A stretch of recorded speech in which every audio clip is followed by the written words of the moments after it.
बहुत समय पहले की बात है। मध्य भारत के एक सुंदर राज्य में चंद्रकेतु नामक एक प्रतापी राजा राज्य करता था।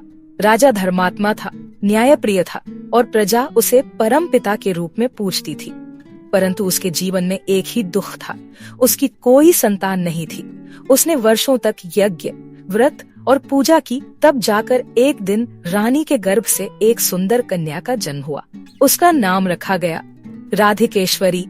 राजकुमारी राधिकेश्वरी बचपन से ही अत्यंत शांत स्वभाव की थी। वह अन्य राजकुमारियों की तरह विलास में नहीं, बल्कि भगवान की भक्ति में रुचि रखती थी।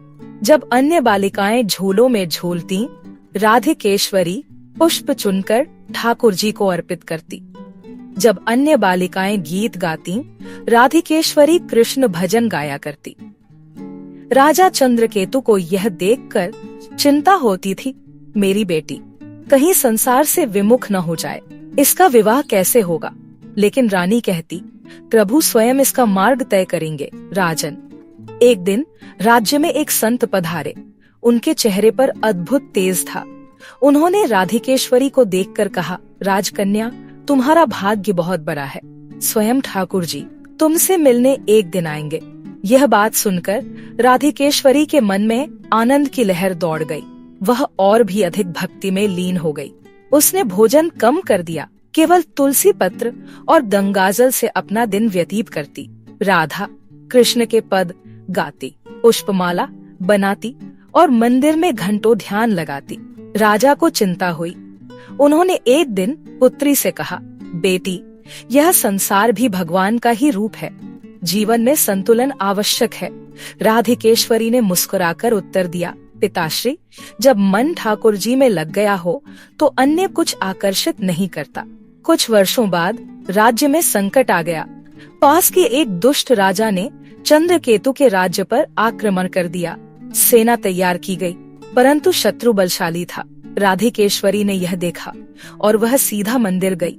वह ठाकुर जी की मूर्ति के आगे गिरकर रोने लगी, हे मेरे कान्हा, यदि आपने मेरी भक्ति स्वीकार की है तो मेरे पिता का राज्य बचा लीजिए। मैं आपके चरणों में अपना जीवन समर्पित कर दूंगी। उस रात पूरे राज्य में एक अद्भुत घटना घटी।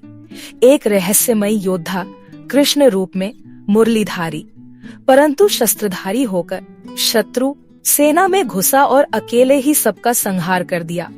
सुबह जब राजा और मंत्री युद्ध भूमि पहुँचे तो देखा शत्रु का शिविर खाली पड़ा था और कुछ सैनिक कह रहे थे, एक चमत्कारी युवक आया जिसने हमें पराजित कर दिया। उसकी आंखें चमक रही थीं और हाथ में सुदर्शन जैसा चक्र था। राजा को आभास हुआ यह कार्य किसी सामान्य मनुष्य का नहीं। वह मंदिर पहुँचे तो देखा राधिकेश्वरी ठाकुर जी की मूर्ति से लिपटी हुई सो रही है और उसके चेहरे पर दिव्य तेज है। उसी रात ठाकुर जी स्वयं स्वप्न में राजा को दर्शन देते हैं और कहते हैं, राजन, तुम्हारी पुत्री राधिकेश्वरी मेरी अनन्य भक्त है। उसका जीवन अब संसार में नहीं बंधेगा। मुझे उसे अपने धाम ले जाना है।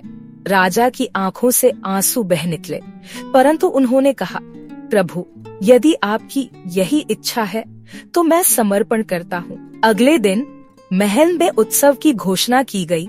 एक सुंदर बगीचे में राधिकेश्वरी को एक स्वर्ण सिंहासन पर बैठाया गया।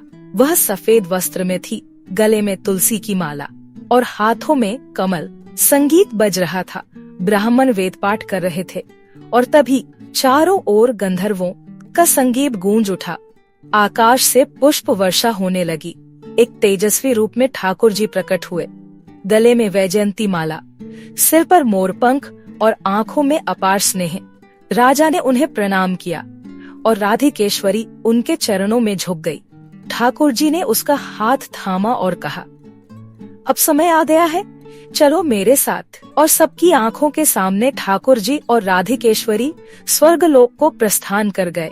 राजा चंद्रकेतु ने बाद में राज्य को धर्म पूर्वक चलाया और अंत में सब कुछ छोड़कर तीर्थों की यात्रा पर निकल पड़े। आज भी उस राज्य में एक मंदिर है जहाँ लोग कहते हैं कि भक्ति यदि सच्ची हो तो भगवान स्वयं अपने भक्त को लेने आते हैं।